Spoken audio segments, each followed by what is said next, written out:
જૂનાગઢ ખાતે એમએલએ દ્વારા કમિશનર સામે મોરચો કાઢવામાં આવ્યો છે। માહિતી જૂનાગઢથી મળી છે, જ્યાં એમએલએ સંજય કારોડિયાએ કમિશનર સામે મોરચો કાઢ્યો છે।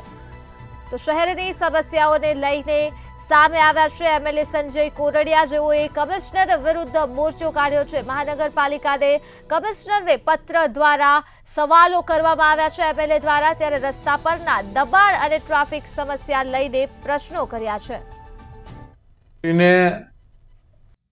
લેટર લખીને કીધું છે કે મોન્સૂન સત્ર પૂરું થઈ ગયું છે, એટલે મોન્સૂનની વ્યવસ્થા પૂરી થઈ ગઈ છે। હવે તાત્કાલિક અસરથી વરસાદને હિસાબે રોડ રસ્તાઓ ખરાબ થયા હોય ને, એ સ્વાભાવિક છે, ચોમાસામાં થતા હોય છે, પણ એમનું ઘાયગા પ્લાનિંગ થવું જોઈએ, રિપેર થવા જોઈએ।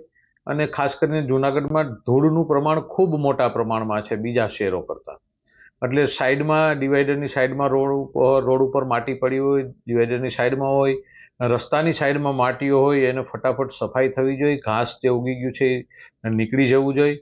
એમની સાથે રેડિયા ઢોરનું પ્રમાણ ખૂબ મોટા પ્રમાણમાં છે। હાઈકોર્ટની પણ સૂચના છે, એનો અમલ થવો જોઈએ, અને આમનાથી ઘણા નિર્દોષ લોકોના જાન ગવાવા પડ્યા છે, અને ઘણાના તો ઘરનો એ આધાર સ્તંભ હોય એવા પરિવાર પણ વિખાઈ ગયા છે આ ઢોરના ત્રાસની હિસાબે। એનું પ્લાનિંગ કરી લેવું જોઈએ, ઢોરને શહેરથી દૂર રાખવા જોઈએ, અને ખાસ કરીને ઘાસચારાનું જાહેરનામું છે, ઘાસચારો વેચવા ઉપર જૂનાગઢ મ્યુનિસિપલ કોર્પોરેશન હદ વિસ્તારની અંદર મનાઈ છે। ખૂબ મોટા પ્રમાણમાં ઘાસચારો ગેરકાયદેસર રીતે વેચાય છે, રોડ ઉપર વેચાય છે, અને એમનાથી ત્યાં ઢોર ભેગા થાય છે, ગંદકી થાય છે, અને લોકોને ખૂબ મોટા પ્રમાણમાં એમની હાલાકી ભોગવવી પડે છે। એ જગ્યાએ